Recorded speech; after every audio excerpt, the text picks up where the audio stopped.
प्रेम की अनोखी दास्तान। प्रेम की एक ऐसी कहानी जो काल्पनिक तो है पर सच से रूबरू कराती है। यह साल 2009 की लिखी हुई कहानी है, जो मेरी खुद की लिखी हुई कहानी है।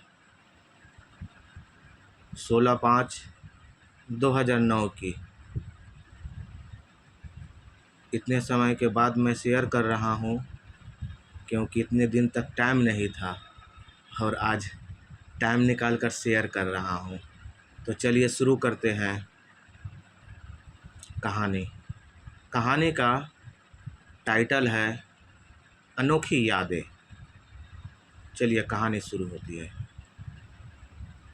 मैं एक गरीब परिवार का सबसे छोटा लड़का हूँ और मैं अपने शहर से दूर दूसरे देश में काम करता हूँ। मैं एक सेल्स बॉय का काम करता हूँ, मतलब काम की कोई समय नहीं थी। कभी भी काम पर जाओ और कभी भी आ जाओ। हमारा कोई पेमेंट नहीं था, फिर भी महीने का खा पी कर इतना बच जाता था कि मैं बैंक में रख सकूं। इस प्रकार हमारा जीवन चल रहा था। मतलब अभी तक हमारी शादी नहीं हुई थी। मैं अपने कमरे में अकेला ही जीवन गुजार रहा था।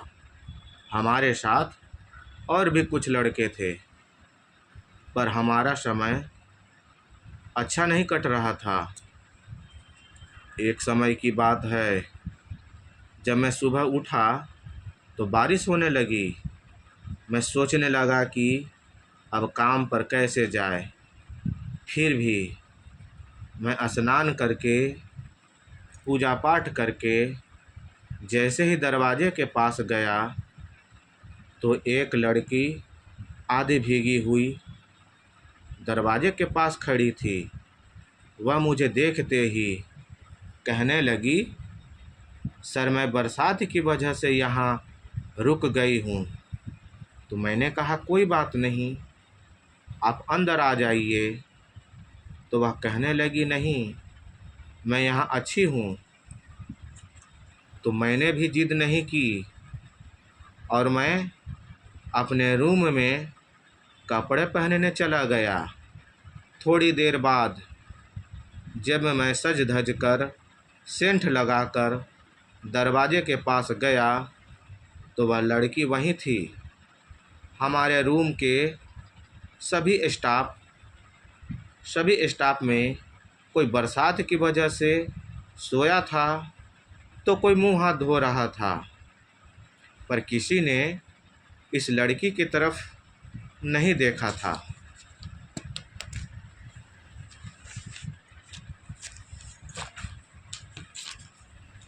मैंने देखा वह लड़की बरसात की वजह से भीगने के कारण कांप रही थी, क्योंकि हवा बहुत तेज चल रही थी। अभी सुबह के 8 बजे होंगे। अभी सुबह के 8 बजे होंगे।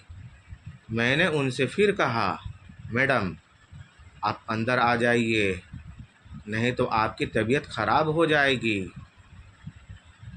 तो उसने मेरी बात मानकर अंदर चली आई। मैंने दरवाज़ा हल्का सा बंद कर दिया, क्योंकि पवन बहुत तेज चल रही थी।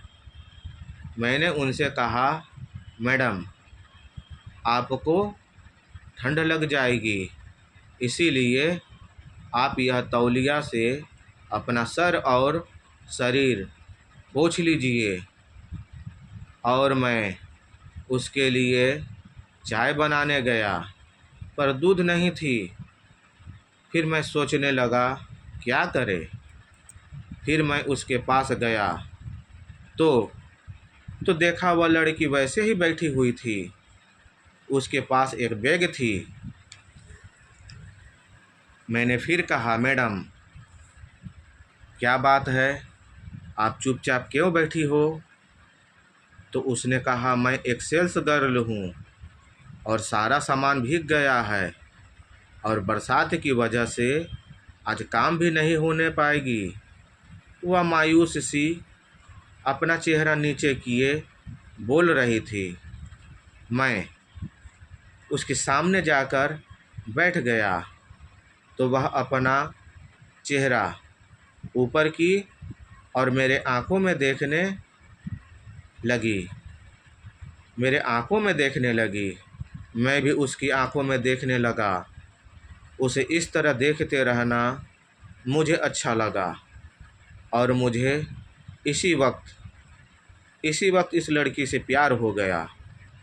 वह अपना हाथ मेरे हाथ पर रखते हुए बोली, आप ही बताइए, आज हमारा परिवार कैसे चलेगा, क्योंकि हमारे घर में इसी के बेचने से घर चलता है।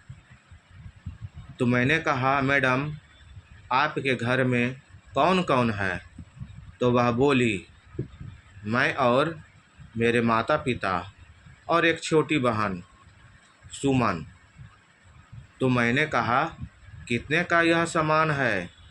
तो वह बोली, 350 रुपये की है। मैंने अपने पर्स से 350 रुपया निकाल कर उसके हाथ पर रख दिए और मैंने बोला, यह सब यहीं रख दीजिए और हाँ, चिंता की कोई बात नहीं है। वह शर्मा कर बोली, आप मेरे लिए इतना कर रहे हैं क्यों? तो मैं चुप रह गया। वह फिर बोली, क्यों? मैंने कहा, आप बुरा ना माने तो मुझे आपके परिवार से प्यार हो गया है, इसीलिए मैं यह सब कर रहा हूँ। वह बोली, और मुझसे आपको प्यार नहीं है? तो मैं सन्न रह गया। वह बोली, आप भी मुझसे प्यार करने लगे हैं, इसीलिए ना? तो मैं कहने लगा, सच कर रही हो, मुझे आपसे प्यार हो गया है। तो वह बोली, मुझे तो आपसे सुबह के 6 बजे ही प्यार हो गया था, जब आप अपने बिस्तर से उठे, स्नान किए, पूजा पाठ किए, तब तक मैं आपके साथ ही थी, समझे? मैं आश्चर्य रह गया कि वह मुझे सुबह से ही देख रही थी। मैंने कहा, आप बहुत सुंदर और हिम्मत वाली लड़की हो ना? फिर मैंने बाहर देखा तो बारिश रुक चुकी थी, बरसात के छींटे पड़ रही थी। मैंने दोस्तों से कहा, मैं अभी बाहर से आ रहा हूँ, और कहा, मैडम आप चलिए, मैं आपको घर छोड़ देता हूँ। अभी सुबह के 9 बजे रहे होंगे। अभी सुबह के 9 बज गए थे।